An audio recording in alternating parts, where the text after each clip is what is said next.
Selamat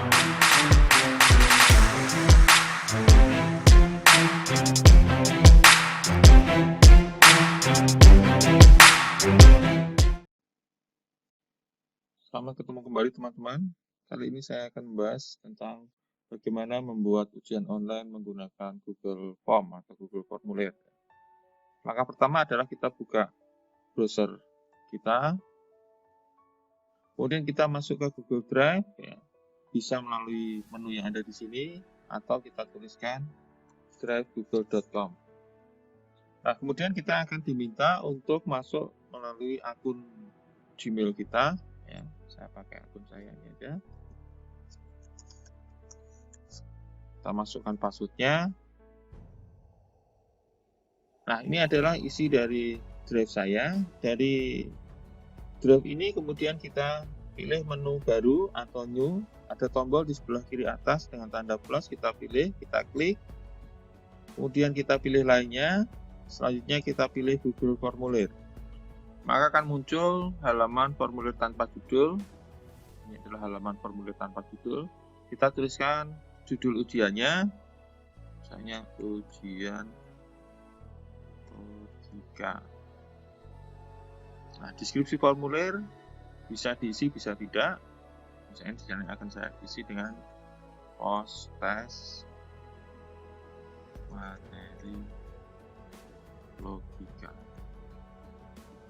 Berikutnya, di dalam satu ujian tentu kita perlu mendapatkan identitas dari peserta ujian, sehingga di sini kita isikan di kolom pertanyaan. Yang pertama mungkin kita perlu mengisikan nomor peserta,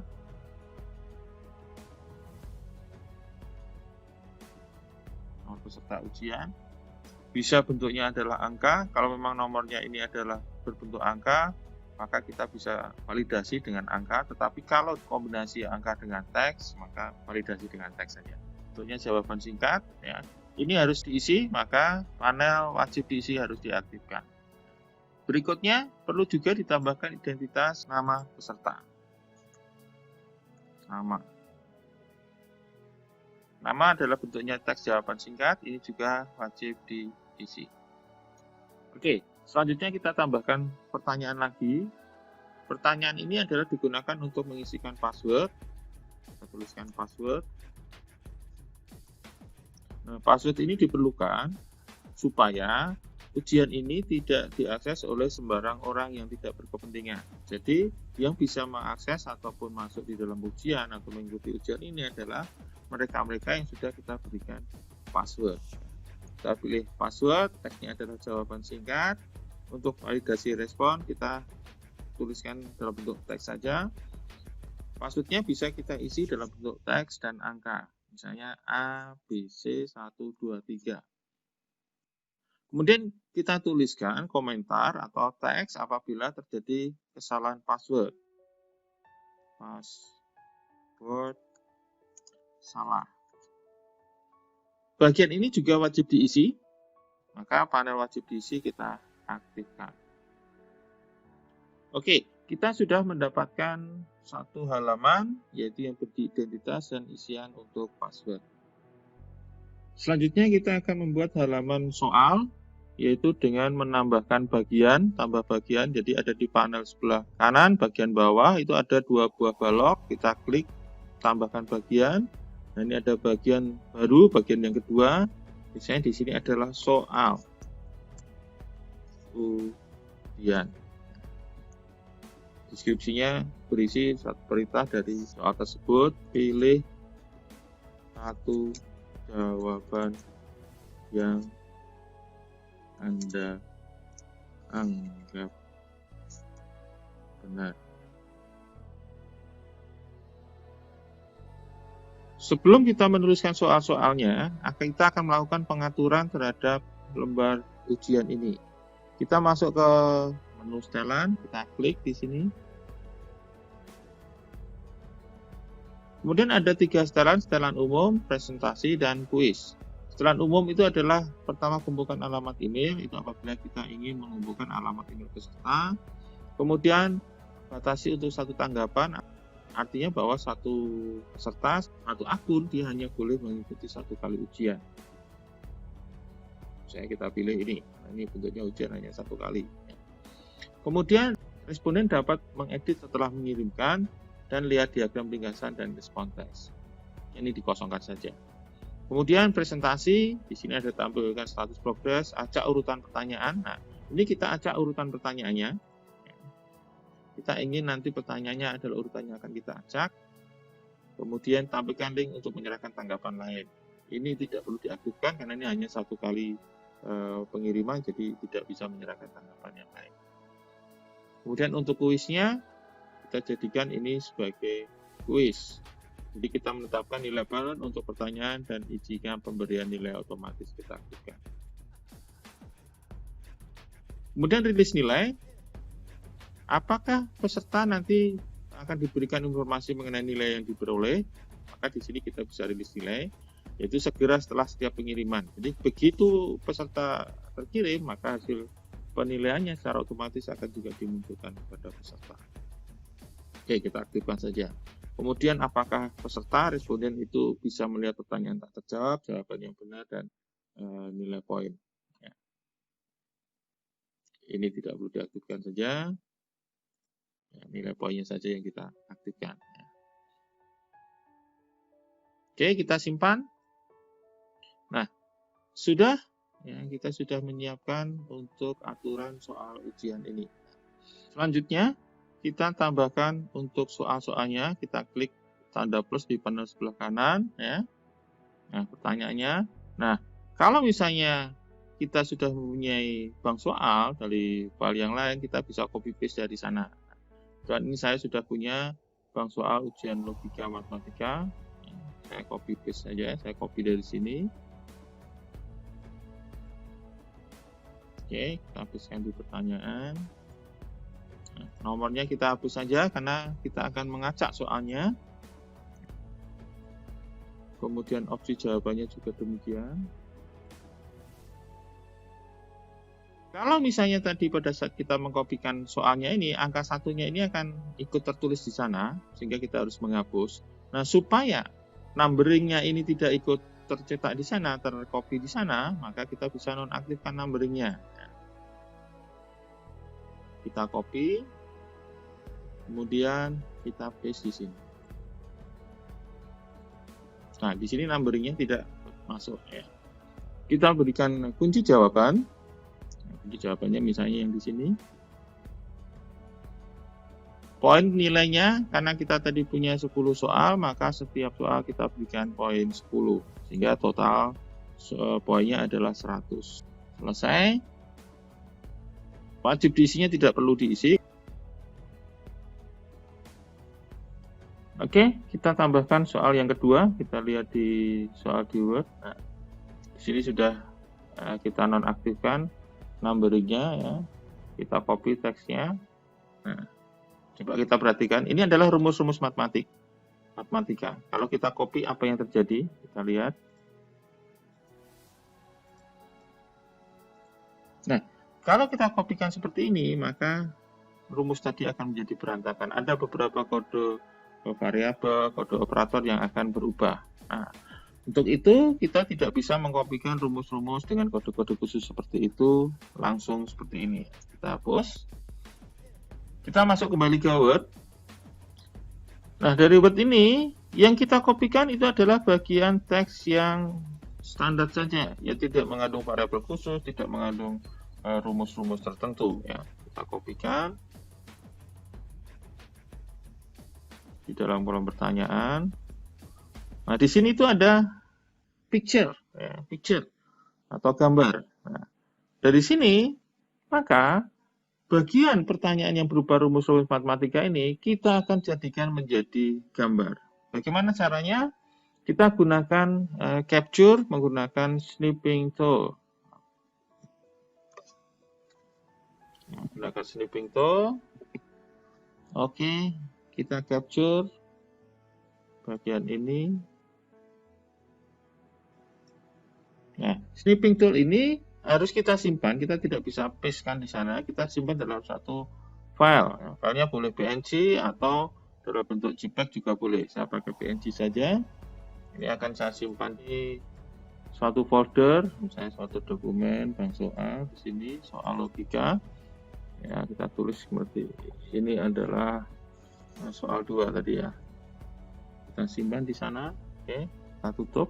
Nah, kita kembali ke soalnya tadi. Nah, di sini di bagian gambar atau picture kita klik.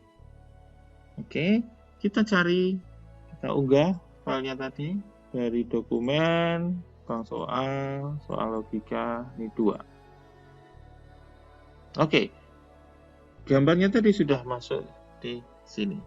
Ya. Kemudian opsi-opsinya sama seperti tadi, kita kopikan opsi-opsi pilihan jawabannya,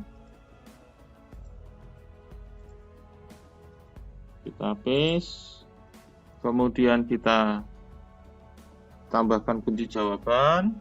Ya. Misalnya ini sebagai kunci jawaban. Ya. Kemudian poin penilaiannya juga kita berikan 10. Selanjutnya selesai. Nah, 2 buah soal sudah kita buat. Kita lanjutkan, kita tambahkan pertanyaan berikutnya dengan cara yang sama. Nah, di sini kita perhatikan soal yang berikutnya ini numberingnya kita matikan saja semua. Nah, di sini Anda perhatikan, ya, kita perhatikan bahwa untuk pertanyaan kedua ini ada rumus matematika X kuadrat. X kuadrat ini pun juga tidak bisa kita copy begitu saja, maka ini harus kita buat dalam bentuk gambar atau picture. Tabel, kalau yang ini mungkin bisa ya, kita langsung copy saja. Nah, ini akar, ini juga ada derajat, ini juga tidak bisa, maka ini harus kita capture menjadi gambar satu-satu. Baik ini pertanyaannya maupun item-item jawabannya ini juga mengandung derajat, maka ini harus di capture satu persatu ya. Nah, ini juga, ini teks, maka ini bisa copy langsung saja. Ini juga teks, ini bisa kita copy langsung, ini juga teks, kita bisa copy langsung. Oke, soalnya sudah kita masukkan semua. Coba kita lihat, ini hasilnya masih di format editing ya, sudah masuk semua, baik dalam bentuk teks ataupun dalam bentuk gambar yang kita capture tadi ya, baik pada soalnya yang kita capture ataupun opsi jawabannya yang kita capture juga ada.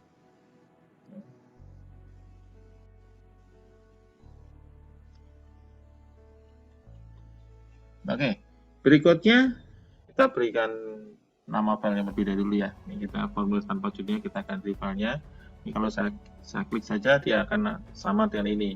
Kita boleh menggunakan nama yang ini atau nama yang lain. Nanti setiap perubahan itu langsung disimpan di drive. Nah, sekarang bagaimana tampilan dari soal ujian ini di ponsel atau di komputer peserta? Kita bisa lihat di pratinjo atau preview. Ini adalah tampilan nanti di peserta. Jadi yang pertama muncul adalah halaman identitas untuk masuk, login. Jadi ada nama peserta, kemudian ada nomor peserta dan passwordnya. Kita coba isikan. Nomor peserta misalnya 1, nama peserta AAA, kemudian passwordnya tadi A, B, C, misalnya ya. Kita klik berikutnya. Nah, password salah. Karena tadi passwordnya adalah ABC 1, 2, 3. Oke, berikutnya, nah ini masuk ke soal, kita sembarang saja pilih, kita klik, kemudian lanjut, berikutnya, kemudian tadi yang ini yang pilihan jawabannya adalah berupa gambar. Oke, kita lanjutkan.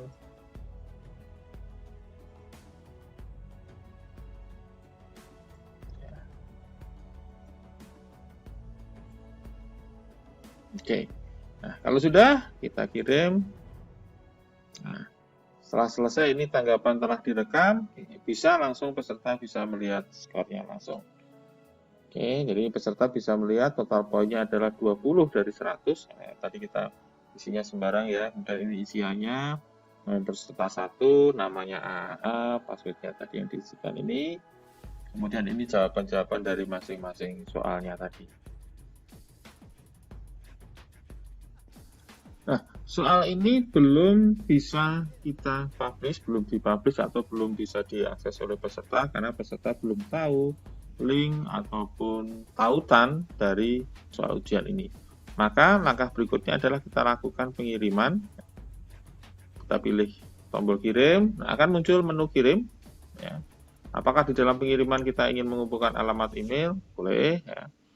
Bisa dikirim melalui email, bisa melalui tautan, ya. Bisa melalui kode HTML. Ya. Nah, kita pakai tautan saja. Ya. Nah, ini adalah linknya atau tautannya, kita perpendek URL-nya. Kita salin, kita tutup. Nah, tautan inilah yang nanti kita berikan kepada peserta. Bisa di Classroom, atau bisa di WA, atau bisa di kolom chat pada saat kita melakukan pembelajaran sinkron. Ya. Sementara tautan ini kita akan simpan di sini dulu. Ya, kita simpan di sini supaya memudahkan. Sebenarnya untuk tautan ini kita bisa juga membuat dengan format yang simpel, yang mudah, yang sederhana. Pada kesempatan yang lain nanti saya akan berikan videonya. Nah, soalnya ini sudah siap, sudah didistribusikan. Kita lihat di drive. Nah, di sini sudah masuk ujian logika.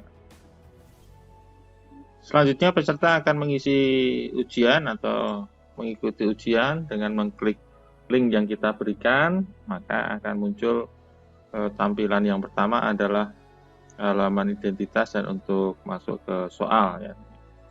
Nama peserta misalnya 7, namanya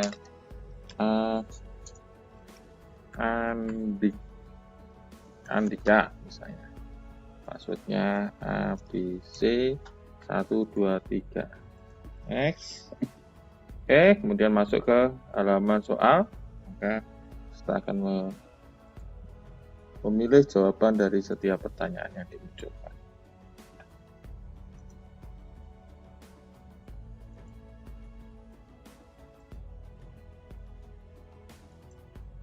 Ini saya sembarang saja.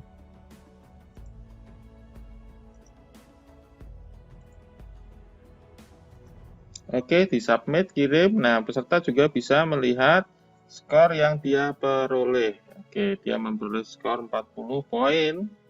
Ya, ini soal-soal yang tadi dijawab.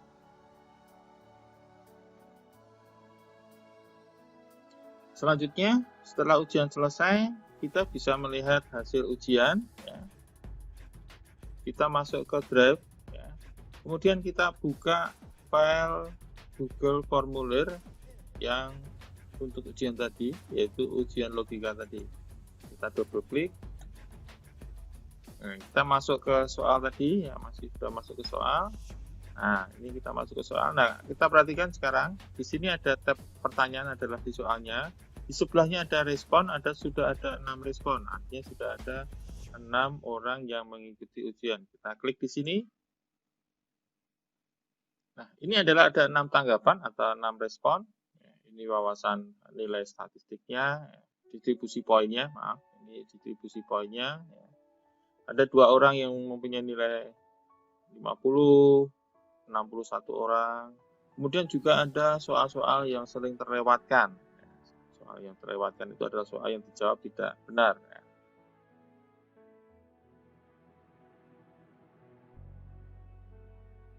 Ini adalah peserta yang mengikuti. Ini password. Kemudian ini jawaban soal yang pertama, ini jawabannya 100% benar ternyata. Ya. Dan soal yang kedua, di situ yang benar ada 2 orang, sepertiga, sisanya menjawab di soal-soal yang lain.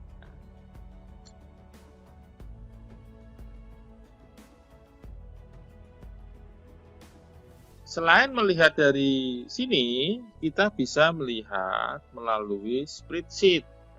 Kita perhatikan di sini di kolom respon, di halaman respon ini, di sini ada spreadsheet. Kita arahkan pointer kursor kita ke kotak hijau. Di sini ada spreadsheet. Kita buat spreadsheet. Buat spreadsheet baru, namanya ujian logika. Oke.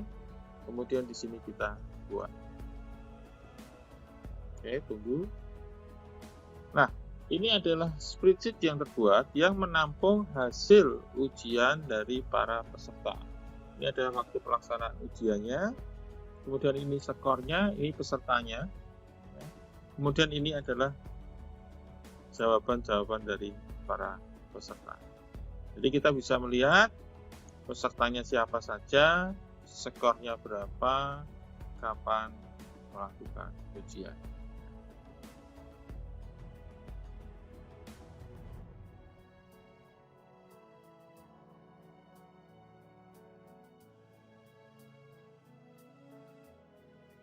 Oke, demikian tadi soal ujian yang kita buat menggunakan Google Formulir ya. Semoga bermanfaat. Terima kasih.